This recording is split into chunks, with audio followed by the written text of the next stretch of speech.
नमस्कार श्रद्धालुओं, स्वागत है आपका हमारे चैनल में। मैं साध्वी करना आज इस वीडियो में आपको बताने वाली हूँ कि क्या बिना गुरु के भगवान को प्राप्त कर सकते हैं या फिर नहीं, इसके बारे में।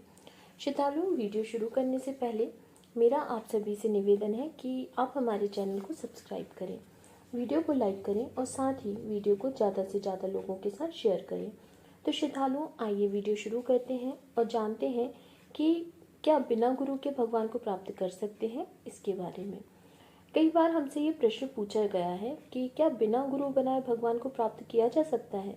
क्या ऐसा संभव है कि तिलक ना लगाएं और सिर्फ भगवान का जाप करें और गुरु ना बनाए तो भी भगवान की प्राप्ति हो जाए। भगवान को पाना, उनको प्राप्त करना कोई बहुत बड़ी बात नहीं है। एक सत्य घटना है जिसे मैं आपको सुनाती हूँ। नामदेव जी का नाम कई लोगों ने सुना होगा। उन्होंने विठ्ठल भगवान की 27 बार दर्शन किए। वे उनके बहुत बड़े भक्त थे। इसके बाद साधु संतों की एक सभा बुलाई गई। उसमें नामदेव जी को भी बुलाया गया। और उस सभा में उनको कच्चा साधु कहा गया। इस बात पर नामदेव जी बहुत गुस्सा हो गए और वो रोते भागते आत्महत्या करने निकल पड़े। तभी उन्हें विठ्ठल भगवान ने फिर से दर्शन दिए।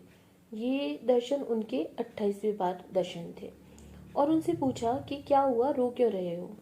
नामदेव जी ने कहा कि सभा में साधु संत थे, उन्होंने मुझे कच्चा साधु कच्चा संत कहा, जबकि आपने मुझे 27 बार दर्शन दिए हैं और आज आप मुझे 28वीं बार दर्शन दे रहे हो, तो मैं कच्चा साधु कैसे हो सकता हूँ। भगवान ने नामदेव जी के सर पर हाथ फेरा, मुस्कुराए और कहा कि बेटा, उन्होंने जो भी कहा है वह सत्य ही कहा है। नामदेव जी भगवान से बोले, ऐसा कैसे हो सकता है? अगर मैं कच्चा हूं तो बताओ मैं पकूंगा कैसे? भगवान बोले, जाओ, जंगल में खेचर साधु बैठे हैं। उन साधु का नाम खेचर था।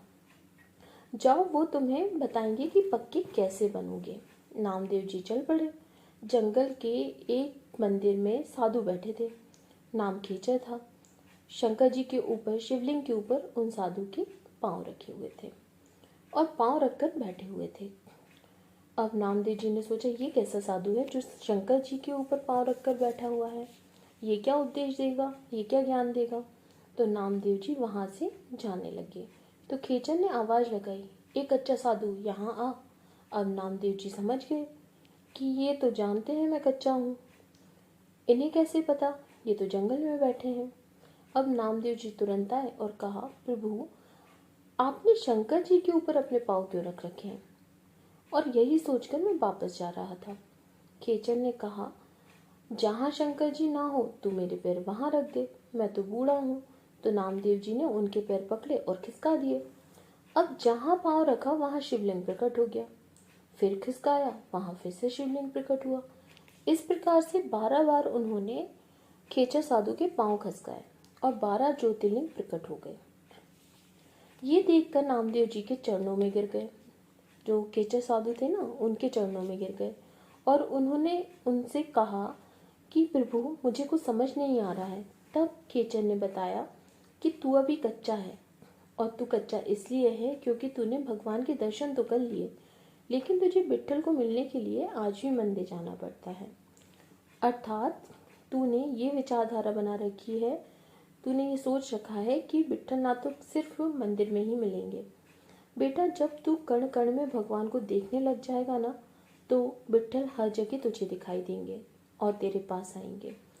भगवान केवल मंदिर में नहीं होते, मंदिर में है इतना सोचना पर्याप्त नहीं है, ईश्वर तो हर जगह है। अब नामदेव जी को समझ आया और विठ्ठल से मिलने उन्होंने मंदिर जाना छोड़ दिया। विठ्ठल को वे कण कण में देखने लगे। मंदिर में समय समय पर जाते थे। ऐसा नहीं था कि उन्होंने पूर्ण रूप से मंदिर में जाना छोड़ दिया हो, भगवान में विश्वास करना छोड़ दिया हो, ऐसा कुछ भी नहीं था। बस वे भगवान को कण कण में देखने लगे। अब नामदेव जी को अलग अलग रूप में भगवान के दर्शन होने लगे और अब साधे जितने भी संतों ने उन्हें कच्चा साधु बताया था, वे सभी अचानक से प्रकट हुए।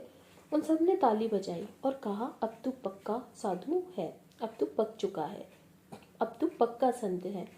और साथ ही विठ्ठल भगवान भी प्रकट हुए और उन्होंने उन्हें हृदय से लगाया और कहा कि अब मेरा भक्त पक्का हो गया है, अगर आप बिना गुरु के भी तप करते हैं, साधना करते हैं, तो ईश्वर आपको अवश्य ही मिलते हैं। ईश्वर को आपको कण कण में देखना होगा। ऐसा नहीं है कि आप सिर्फ मंदिर में जा रहे हैं या पूजा घर में ही उनको देख रहे हैं। आपको यह एहसास करना होगा कि आप जहाँ भी हैं वहाँ पर ईश्वर है, वहाँ भगवान है। आप जिन भी ईश्वर पे विश्वास करते हैं वे उस जगह पर हैं।